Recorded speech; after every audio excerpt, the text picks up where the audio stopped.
শহীদ ওসমান হাদির স্ত্রী ও একমাত্র সন্তানের দায়িত্ব সরকার গ্রহণ করবে। শহীদ শরীফ ওসমান হাদির অকাল মৃত্যুতে আগামী শনিবার একদিনের রাষ্ট্রীয় শোক ঘোষণা করছি।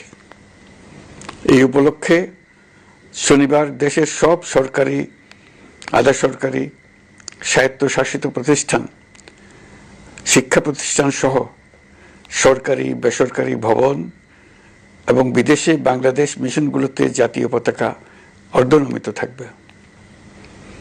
একই সাথে আগামীকাল শুক্রবার বাদ জুমা দেশের প্রতিটি মসজিদে শহীদ ওসমান হাদির রুহের মাগফিরাত কামনায় বিশেষ দোয়া ও মোনাজাতের আয়োজন করা হবে। আপনারা তাতে শরীক হন। অন্যান্য ধর্মের উপাসনালয়গুলোতেও আয়োজন হবে বিশেষ প্রার্থনার। প্রিয় দেশবাসী, আসসালামু আলাইকুম।